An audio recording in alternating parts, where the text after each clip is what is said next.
দীর্ঘ প্রায় 1 মাস তীব্র তাপদাহের পর অবশেষে বৃষ্টিতে কিছুটা স্বস্তি এসেছে জনজীবনে।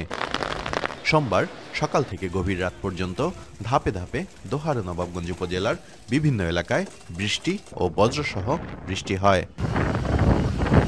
গত কয়েকদিন ধরে কোথায় কত তাপমাত্রা হলো তা নিয়েই চর্চা চলছিল মানুষের গল্পকথায়।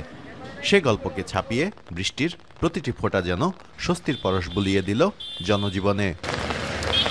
ফ্যান চালাইলেও মানে আসে নাই, শান্তি আসে নাই, আর এখন এমনি শান্তি।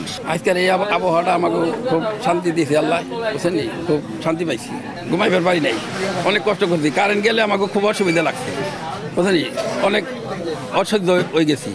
আজকের দিন আমাকে খুবই ভালো লাগছে। বাইরের বৃষ্টি হয়েছে, ভিতরে খুব ভালো ঠান্ডা। আগে তো তাপমাত্রা তুতে আমরা বসতে পারতাম না এখানে, এখন খুব ভালো লাগতেছে ইনশাল্লাহ। আবহাওয়া অধিদপ্তরের মতে এবছর এপ্রিলে গড় সর্বোচ্চ তাপমাত্রা ছিল 36.2 ডিগ্রি সেলসিয়াস, যা গত ৭৬ বছরে এপ্রিলে রেকর্ড করা গড় তাপমাত্রার চেয়ে ৩ ডিগ্রি বেশি। যে কারণে এপ্রিল মাস জুড়ে দীর্ঘতম তাপদাহ বয়ে গিয়েছে দেশ জুড়ে। তাপমাত্রা হু হু করে বাড়ার নিরিখে এদিনের বৃষ্টি যেন অনেকটাই আরাম এনে দেয় মানুষের মাঝে। আরাম পাইতেছি এবং কি মুরব্বীরাও আরাম পাইছে এবং কি দেশের আবহাওয়া খুব সুন্দর আছে, খুব একটা শীতল হাওয়া বসছে। আল্লাহ খুব রহমত নাজিল করছে এই বৃষ্টি দিয়ে এবং কি ঠান্ডা বাতাস দিয়ে। বৃষ্টি না আমাদের মানুষের সভ্য শরীর একটা রস আইছে। বিগত 15 রমজানের পর থেকে যে গরমটা গেছে, এই গরমটা খুব অতিরিক্ত, মানে ভাষায় প্রকাশ করা যায় না, এত তাপমাত্রা ছিল। তো এই যে দিনগুলি যাইবে লাগছে, আজকে সমস্ত মানুষের ভিতরে একটা রস আইছে, বমায় গেছে। এই কদিন যে এক অবস্থা ছিল সহ্য করতে পারি নাই, আজকে বৃষ্টি এলাম জগতে আমি খুব ভালো লাগতেছে, আমরা খুব শান্ত হতে আছি। আল্লাহ খুবই একদিন নাম মানে আল্লাহ দয়া করছে, ভালো লাগে, আসান লাগছে, শান্তি পাইছি।